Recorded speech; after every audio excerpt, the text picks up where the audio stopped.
자, 지금부터는 삼각방정식의 풀이에 대해서 얘기를 해볼 건데, 삼각방정식은요, 각의 크기가 미지수인, 자, 지금 여기 보는 것처럼 각의 크기가 이런 식으로 미지수 처리되어 있는 삼각함수식을 포함하는 방정식을 삼각방정식이라 불러요. 앞서서 지수함수식을 포함하는 방정식, 지수방정식이라 불렀었고, 로그함수식을 포함하는 방정식, 로그방정식이라 불렀듯이 삼각함수식을 포함하는 방정식을 그냥 삼각방정식이라 부른다는 거 정도 가볍게 들어봐 두면서, 중요한 거는 삼각방정식을 이제부터 푸는 게 중요한 거예요.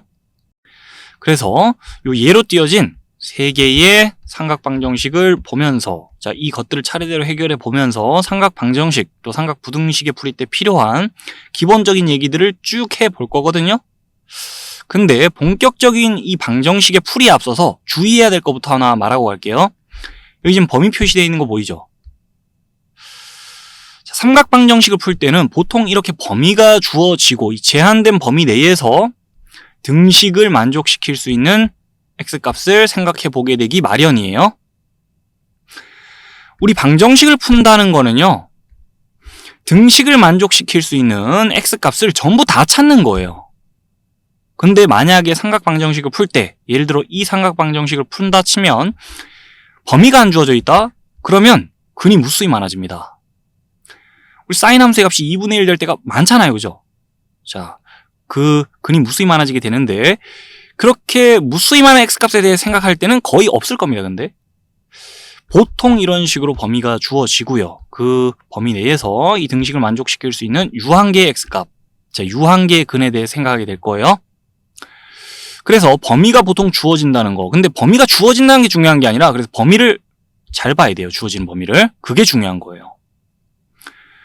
예를 들어서 만약에 주어진 범위가 이렇다 칩시다. 그리고 나서 자, 요 방정식을 또 예를 들어 얘기하자면은 이 방정식의 근은 2개예요. 이 범위 내에서. 근데 범위가 살짝 바뀝니다. 그러면 이 범위 내에서는 이 등식을 만족시킬 수 있는 x의 값이 4개 나오거든요. 앞서서 방정식을 푼다는 거는 이 등식을 만족시킬 수 있는 x값 전부 다 찾는 거라 그랬잖아요. 범위가 바뀌면은 등식을 만족시킬 수 있는 x의 값이 개수가 바뀔 수가 있어요. 그래서 자, 범위가 어떠냐에 따라 우리가 찾아야 되는 답이 달라질 수 있기 때문에 범위 체크를 잘해야 되겠다는 거. 그러면서 범위 체크 잘하면서요, 자, 범위 표시될 때 부등호가 이렇게 들어가잖아요. 부등호 아래쪽에 등호가 포함되는지 안 되는지도 잘 봐야 돼요. 특히 삼각방정식의 풀이 때보다는 삼각부등식의 풀이 때 이 부분을 더 잘 봐야 될 수도 있긴 한데, 이 범위 표시될 때 부등호 아래쪽에 이퀄 기호가 들어가냐 안 들어가냐에 따라 우리가 찾는 해가 달라질 수 있기 때문에, 자, 이 경계 지점이 포함되는지 안 되는지 잘 봐야 됩니다. 라는 것까지 잔소리를 좀 많이 했어요.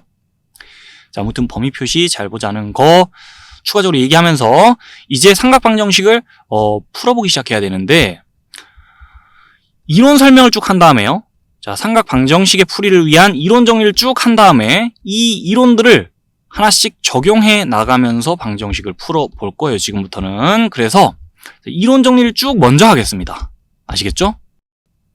자, 삼각방정식의 풀이를 위한 이론 정리를 좀 하자 그랬는데, 이론 정리라기에는 너무 거창하게 말하는 것 같고요.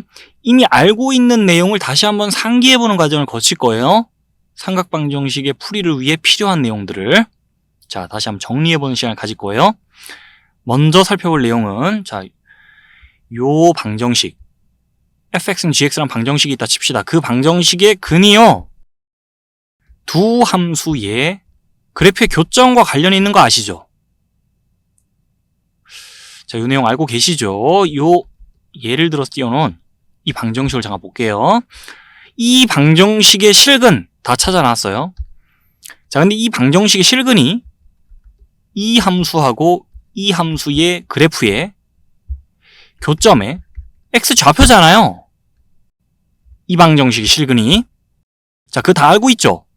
이 잘 알고 있는 내용, 당연한 내용을 삼각방정식의 풀이 때도 계속해서, 자, 요와 같은 내용을 생각해 주게 될 거예요. 예를 들면은 지금 이 방정식의 실근의 개수가 먼저 궁금하다. 그러면은 실제 방정식을 풀어갖고 근이 몇 개인지를 체크해 볼 수 있는 거지만, 그에 앞서서 그냥 이 두 함수의 그래프를 그려보고 교점의 개수를 파악함으로써 실근이 몇 개나 존재하는지를 먼저 생각해 볼 수 있는 거죠. 그리고 이 함수의 그래프들의 교점을 보면서 이 방정식의 근이 여기 어디쯤에 존재하고 여기 어디쯤에 존재하겠구나라는 큰 그림을 먼저 그려보고 방정식을 실제 풀어나갈 수 있잖아요. 그와 같은 과정을 삼각방정식을 풀면서 계속해서 거치게 될 겁니다. 좀 더 구체적으로 얘기를 해볼게요. 예를 들어 이 방정식을 푼다 칩시다. 곧 풀 거고.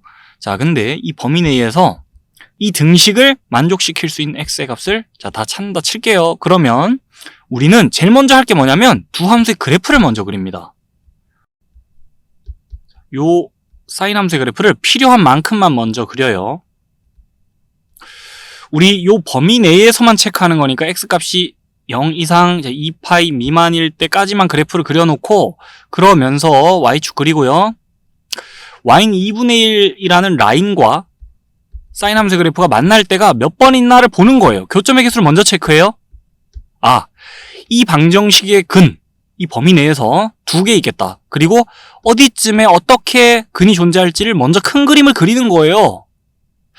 그런 식으로 큰 그림 그린 다음에 구체적으로 근을 찾아 나가는 과정을 거칠 거예요. 이 방정식을 해결할 때뿐 아니라 다른 삼각 방정식을 해결할 때도 큰 그림 그리고 두 함수의 그래프를 찍어보고 교점을 먼저 파악하는 식으로 큰 그림 그려보고 그 다음에 구체적으로 근을 구하는 과정을 거쳐 나갈 거예요. 삼각 방정식만 그런 거 아니에요. 부등식을 해결할 때도 큰 그림 먼저 그리고 부등식의 해를 찾아 나갈 거예요. 그런 식으로 큰 그림을 그릴 때 이 내용을 계속해서 상기하면서 우리는 생각을 하게 될 거예요. 삼각 방정식을 해결하면서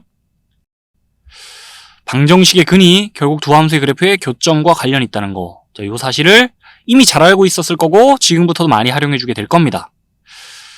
됐죠? 이 부분에 대해서는 더 이상 길게 얘기할 필요는 없는 것 같고요. 이제 삼각함수 파트로 들어와서 공부했던 내용 있잖아요. 이 부분도 잠깐 상기해 볼게요. 삼각함수의 그래프에서 우리 주기성하고 대칭성을 찾아볼 수 있는 거 잘 알잖아요. 요 내용들을 또 삼각방정식에 풀일 때 자연스럽게 계속 활용해 주게 됩니다. 먼저 주기성에 대해서 얘기를 해볼게요. 자, 삼각함수의 그래프는 요 한 사이클, 요 모양이 주기적으로 반복되죠. 사인 함수의 그래프, 코사인 함수의 그래프, 탄젠트 함수의 그래프, 그래프 가리지 않고 우리 삼각함수의 그래프는 주기성을 가지고 있죠. 그러면서 삼각함수의 값이 주기적으로 같은 값이 나올 거기 때문에 예를 들어서요. y는 k란 요 k는 상수라 봐주세요. 요 상수함수의 그래프하고 y는 sin x라는 요 삼각함수의 그래프가 만나는 지점을 한번 찾아봐라. 만나는 지점의 x좌표를 찾아봐라라고 한다면 범위를 예를 들어 또 줄게요. 요 안에서 이 범위 안에서 사인 함수의 그래프랑 y는 k라는 이 상수 함수의 그래프가 만날 때를 생각해봐라. 그 교점의 x좌표 찾아봐라 라고 한다면은 여기 x좌표랑 여기 x좌표만 찾으면은 그 다음에 교점의 x좌표는 찾은 거랑 마찬가지죠. 왜냐면 주기를 알고 있으니까 주기를 더하면 돼요. 그런 식으로 우리는 삼각함수의 그래프하고 그 상수함수의 그래프가 만나는 교점의 x좌표 찾을 때, 즉 방정식 근 찾을 때 주기성을 적극 활용해주게 될 거라는 거. 그 정도 얘기하고 이제 대칭성 얘기를 해볼 건데 이거 별표 쳐야 돼요. 삼각함수가 대칭성을 가지고 있다는 거는 너무나도 잘 알고 있겠죠. 지금 시점쯤에는 앞에서 대칭성에 대한 얘기가 워낙에 많이 나왔기 때문에 그 삼각함수가 가지고 있는 대칭성을 삼각 방정식에 풀일 때 우리는 또 적극적으로 적용을 해줘야 돼요. 지금 사인 함수의 그래프가 예로 띄어져 있는데 이 사인 함수 같은 경우에는 점대칭 함수자 선대칭 함수잖아요. 코사인 함수도 마찬가지고 또 탄젠트 함수도 점대칭 함수잖아요. 그렇게 삼각 함수마다 대칭성을 가지고 있는데 이거를 삼각 방정식에 풀일 때 어떤 식으로 적용해 주게 될 거냐, 활용해 주게 될 거냐. 지금 요 사인 함수의 그래프가 예로 띄어져 있으니까 사인 함수의 그래프에 대해서 구체적으로 예를 들어보자면은 사인 함수 값이 맥시멈 찍고 미니멈 찍는 요런 지점들 있죠. 그런 지점들에서 x축과 수직으로 만나도록 직선을 딱 그어내려 버리면은 이 직선 자체가 그냥 이 함수의 그래프에 대해서는 대칭축의 역할을 하잖아요. 그죠? 그런 식으로 대칭축을 여러 군데서 그을 수 있잖아요. 지금 이 그래프 보면서 그 사실을 활용해서 우리가 뭘 할 수 있느냐. 상수함수의 그래프하고요. 자, y는 k라는 이 상수함수의 그래프랑 y는 sin x라는 이 상함수의 그래프가 만나는 지점들의 x 좌표가 궁금하다 칩시다. 그러니까 sin x는 k라는 방정식의 근이 궁금한 거예요, 지금. 근데 요 지점의 x 좌표랑 요 지점의 x 좌표를 구체적으로 우리가 찾아야 된다 칠게요. 그 중에 하나의 값은 알고 있다 칩시다. 자, 이 값은 알고 있는 거예요. 그러면 요 축에 대하여 대칭이니까 이 sin 함수의 그래프가 그 사실을 활용해 갖고 주변 지점들 보면서 자, 여기 x 좌표는 알고 있는 거예요. 이 거리가 이 거리고요. 자, 그다음에 이 거리가 이 거리일 거기 때문에 주변 지점들을 활용해 가지고 두 값의 차가 결국 이 값의 차고, 자, 두 값의 차가 결국 이 값의 차일 거라서 그런 내용들 활용해 나머지 x 값을 찾아낼 수 있어요. 자, 남은 한 지점의 x 좌표 값을 찾아낼 수 있어요. 대칭성 활용해서. 자, sin 함수는 선대칭 함수기도 하지만은 점대칭 함수기도 하잖아요. 그죠? 지금 점대칭 구조의 중심점이라 할 수 있는 데가 되게 많습니다. 이 그래프 위에. 그 상황에서 직선 하나 더 그을게요. y-k라는 직선을 그어놓고 보면은 자, 이 직선하고 지금 어떤 관계죠? x축과 떨어져 있는 거리가 똑같겠죠. 그 상황에서 요 지점의 x좌표를 알고 있다 칩시다. 자, 그러면 요 지점의 x좌표가 궁금하다 칠게요. 자, 우린 요 지점의 x좌표가 궁금한 거예요. 여기 지점의 x좌표는 알고 있습니다. 자, 여기 좌표는 몰라요, 지금. 근데 주변에 점대칭 구조의 중심점이라 할 수 있는 데가 있으면요. 이 거리가 이 거리일 거잖아요. 그러니까 이 x값을 아는 순간에 여기 x값도 아는 거랑 똑같아요. 그죠? 그냥 찾아 나가면 돼요. 점대칭 함수의 특성을 이용해가지고 그런 식으로 또 상수함수의 그래프와 사인 함수의 그래프가 만나는 지점의 x좌표, 즉 방정식의 근을 찾는 데 대칭성이 많은 도움을 줄 겁니다. 자, 요 정도로 이론 정리는 마치고요. 결국 우리는 지금까지 얘기한 내용을 바탕으로 삼각 방정식을 풀어야 되는 거니까 이제 본격적인 방정식의 풀이를 해볼게요. 요거부터